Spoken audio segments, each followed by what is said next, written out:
주님의 교회가 사실 알고 보면 본향의 모형이거든요.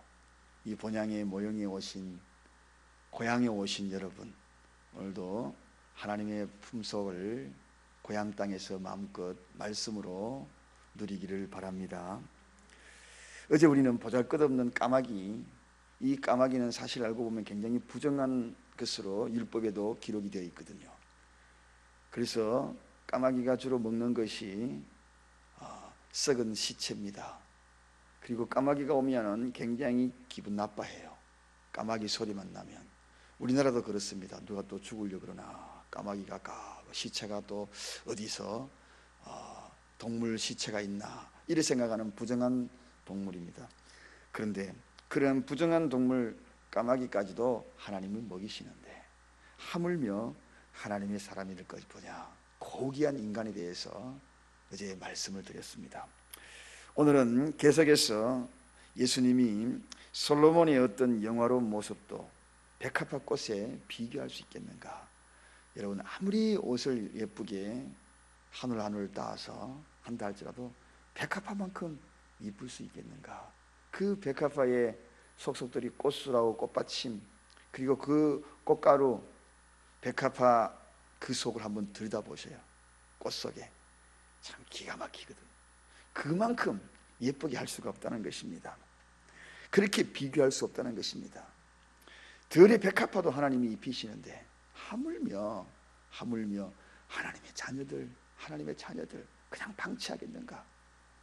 어찌 그런 생각을 하느냐 하면서 백합화를 생각해 보라 이렇게 이야기하면서 이제는 까마귀 같은 동물을 비유하다가 이제는 식물을 비유하면서 인간과 식물의 그 관계를 비교가 되겠느냐 하면서 이어지는 마지막 말씀이 무엇입니까? 믿음이 적은 자들아, 이렇게 얘기해요. 믿음이 적은 자들아.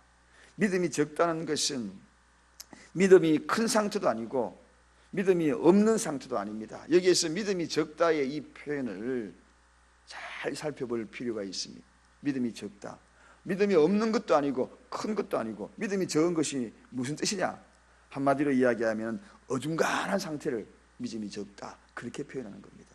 성경에서 믿음이 적다라고 이야기하는 것은 있기는 있거든요. 그런데 어중간하다는 것입니다. 사지도 않고 덥지도 않고 미적지근한 믿음이라는 것입니다. 여러분, 시험거리는 누구에게 다가오는가?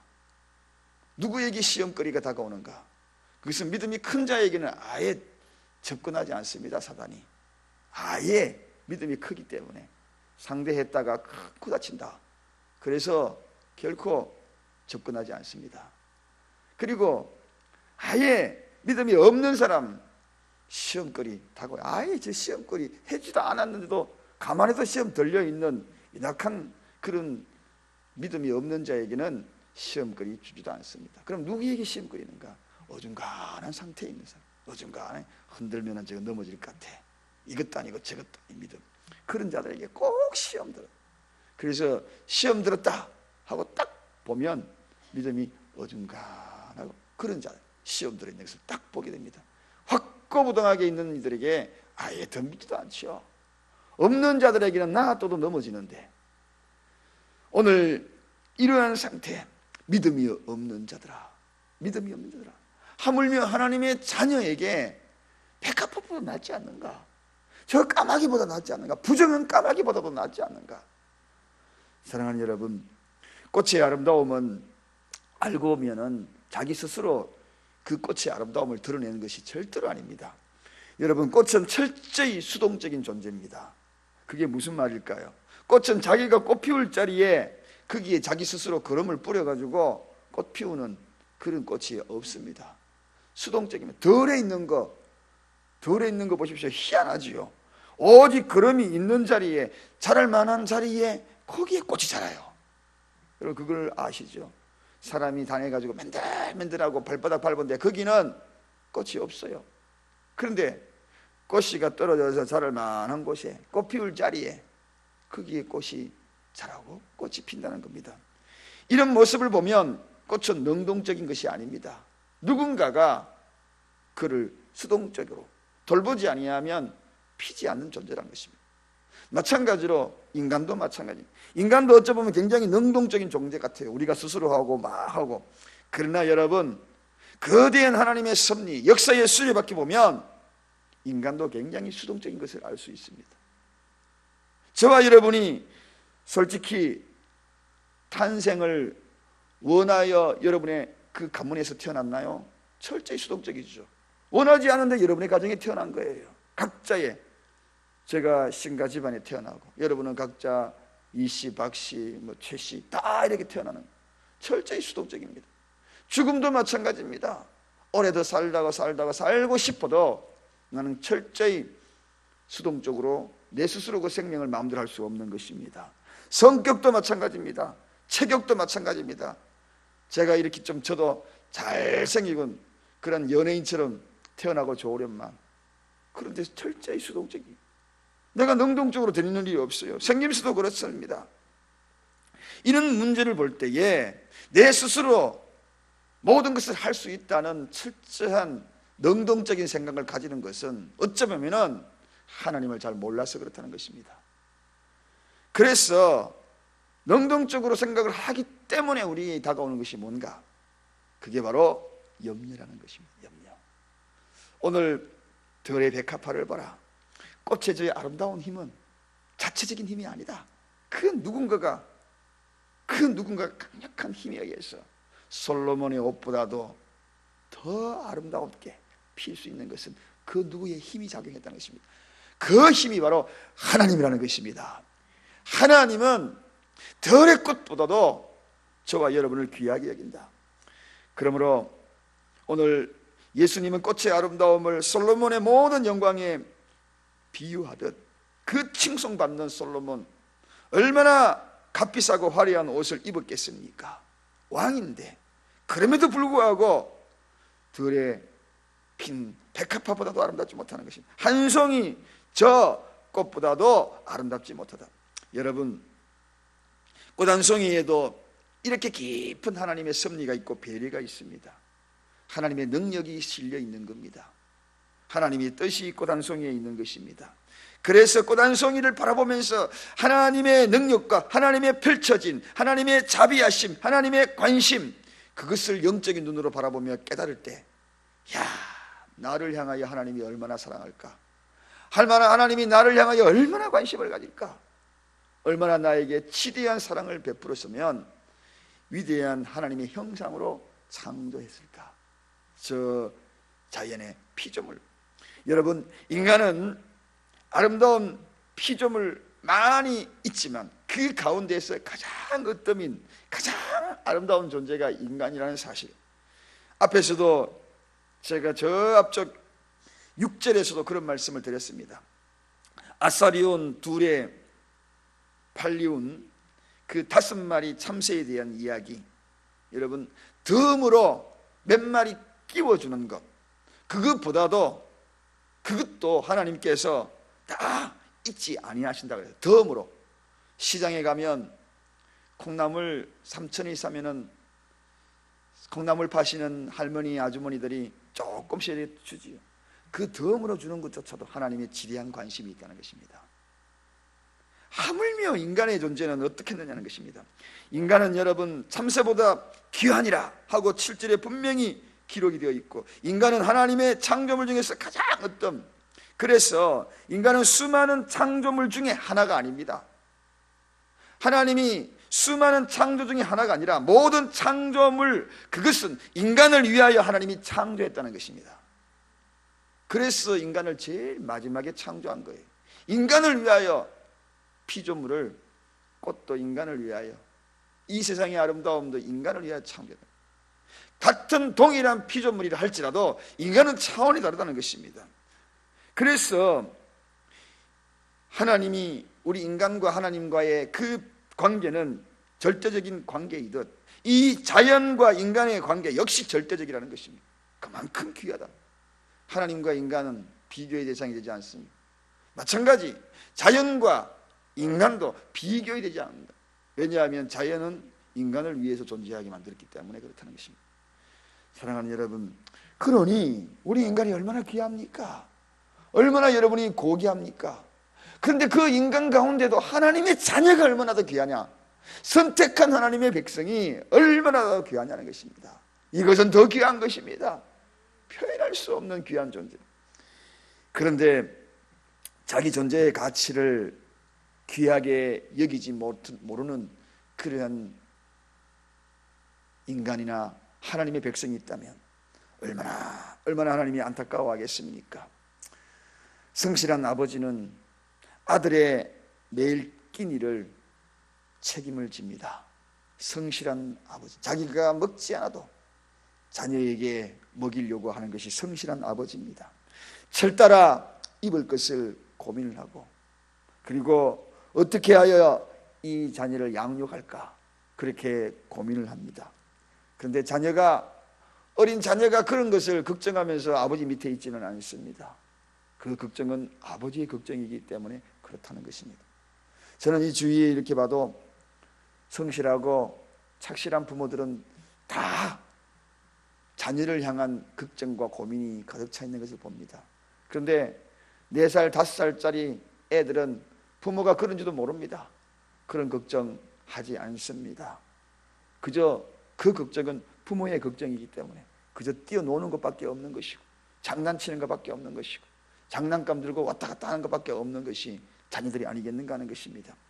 그러므로 하나님의 자녀가 염려해야 될 것들이, 우리가 염려해야 될 것들, 그것이 어떤 염려를 해야 하는 건가에 대한 부분들을 고민하게 만드는 이유 중에 하나라는 것입니다. 정녕 우리가 염려해야 될 것은 어제도 말씀을 드렸지만 하나님의 지경이 넓어지는 것, 그것을 고민하는 것, 그것만 고민하면 된다는 것입니다. 그 고민을 통하여 야베스의 복을 누리는 것이 바로 하나님의 백성입니다. 그래서 오늘 예수님은 책망하는 것입니다. 믿음이 없는 자들아, 믿음이 없는 자들아 하면서 그 우둔함을 책망하는 거죠. 오늘 본문의 주님의 비유는 보편적인 진리나 섭리는 감추어져 있는 그런 비유를 하는 것이 아닙니다. 오늘 이 비유를 가만히 들여다보면 굉장히 잘 알려져 있는 그런 비유를 우리에게 쉽게 설명하는 거예요. 실제 더럽힌 백합화를 한번 보라는 것입니다. 편재해 있고 너무나 쉽게 광범위하게 있는 그런 비유를 우리에게 일러주는 겁니다. 모 종교 집단은 비유를 굉장히 어렵게 풀어가지고 사람을 혼돈시키고 비유풀이 그런 게 아니에요. 너무 쉽게 자연적인 것, 비유는 너무 쉽게 하기 위하여 비유가 있는 것이지 어렵게 하기 위해서 비유가 있는 게 결코 아닙니다. 그래서 하나님은 덜역에 가서 그리고 오늘 이 비유를 우리에게 쉽게 이야기하는 거죠. 여러분, 사랑하는 여러분, 그렇습니다. 우둔함이 바로 이렇게 쉽게 설명을 해도 알아듣지 못하는 믿음을 책망하는 거죠. 구두살이 베겨 있으면은 들리지 않는 겁니다. 그래서 그 우둔함을 라오디게아 교회를 향하여서 내가 내 행위를 하노니 내가 차지도 않고 더없지도 않다, 미득지근하구나 하면서 그 믿음을 책망하는 것을 보게 됩니다. 그래서 우리는 이 우둔함을 몰아내야 돼. 들어도 들리지 않는 이 우둔함을 몰아내야 돼. 그래야지 정말 고귀한 존재인 것을 안다는 것입니다. 깨닫는다는 것입니다. 저와 여러분은 너무나 고귀한 존재입니다. 하나님의 형상을 입은 그런 존재예요. 사람 있고 물질 있지, 물질 있고 사람 있지 않았습니다. 거기에 의하여서 그 고통스러운 밤을 염려로 가득 채우지 마시기 바랍니다. 아무리 염려해도 극히 자라지 못한 것입니다. 그래서 그러한 생각을 가지는 것이 곧 믿음이 적은 책망의 대상이 된다는 것입니다. 보이지 않는 것, 만져지지 않는 것, 그것을 믿는 것이 믿음이 아닙니까? 그래서 히브리서 11장 1절 그 유명한 말씀이죠. 믿음은 바라는 것들의 실상이요 보지 못하는 것들의 정근이라, 그렇게 소개하고 있거든요. 그래서 아브라함이 바랄 수 없는 것을 바랬다는 것입니다. 주님이 말씀하셨죠. 나를 본 거로 믿느냐, 보지 않고 믿느냐, 보지 않고 믿는 자가 복되도다, 그렇게 이야기하는, 이 모든 것은 믿음의 실체입니다. 성경은 모두를 다 들여다보면 주님께서 우리를 큰 업적을 이루었다고 주님이 기뻐하는 대목은 하나도 없습니다. 큰 것을 이루었다고, 능력을 행했다고 기뻐하는 대목은 하나도 없습니다. 어디에 주님이 기뻐하는가? 믿음 있는 자를 기뻐하더라는 것입니다. 믿음 있는 자를 기뻐하더라. 오늘도 이 믿음 있는 자, 하물며 하나님의 자녀, 하나님의 자녀와 하나님과 우리 사이에는 철저한 관계의 자리입니다. 그 관계의 자리에 있으면 포도나무와 가지가 되는 겁니다. 포도나무와 가지가 되면 절로 열매를 맺느니라. 붙어 있느냐 붙어 있지 않느냐, 이 믿음의 관계. 오늘도 사랑하는 여러분, 어쩌면 명절 되고 여러 가지 번민과 고민, 여러분 앞에 놓여 있는 모든 염려들, 오늘 이 시간에 그 불신의 잔재들을 다 몰아내십시다. 그리고 철저하게 하나님에 붙어 있고, 하물며 하나님의 찬양이 까마귀보다도 덜풀보다도 귀한 존재가 아니냐, 이처럼 강조하면서 쉽게 비유를 들어서 설명까지 했는데 우둔한 귀가 되어서 듣지 못하지 말고, 오늘 이 말씀을 듣고 염려 부러움들 다 내려놓고 툭툭 털고 개 털듯이 다 타다닥 털어버리고 이번 명절 보내시기를 간절히 축원드립니다. 기도하겠습니다. 하나님 아버지, 감사합니다. 성경 어디에도 세상 일로 주님이 기뻐했다는 기록은 없지만 믿음이 있는 자를 만나면 감탄하면서 기뻐했던 우리 주님을 바라보며 오늘도 하나님 아버지, 그 대열에 저희도 서기를 원합니다. 어중쩡쩡한 믿음이 아니라 미직직한 믿음이 되어서 이런 시험 저런 시험에 늘 꺾여버리고 무너져버리는 우리 자신이 되지 말게 하시옵시고, 끝까지 흔들리지 아니하고 둯들 향하여 묵묵히 내 발걸음을 옮겨 주님 향하여 걸어가는 우리 모두가 되게 하여 주옵소서. 오늘도 우둔함을 몰아냅니다. 내 귀가 우둔하여서 주님이 이토록 쉽게 설명하여도 깨닫지 못하지 않는 그러한 어리석음이 없게 하여 주옵소서. 동물도 식물도 모두가 우리를 위한 존재인 것을 깨닫고 오늘 하루도 무엇을 입을까, 무엇을 마실까, 무엇을 먹을까 염려하여 혼돈 속에, 혼란 속에 빠져 나를 무너지게 하지 말도록 축복하여 주옵소서. 이럴 때일수록 오히려 주님 가까이, 이럴 때일수록 하나님 가까이 철저하게 포도나무에 붙어지는 우리 모두가 되게 하여 주옵소서. 예수 그리스도 이름으로 간절히 기도드리옵나이다. 아멘.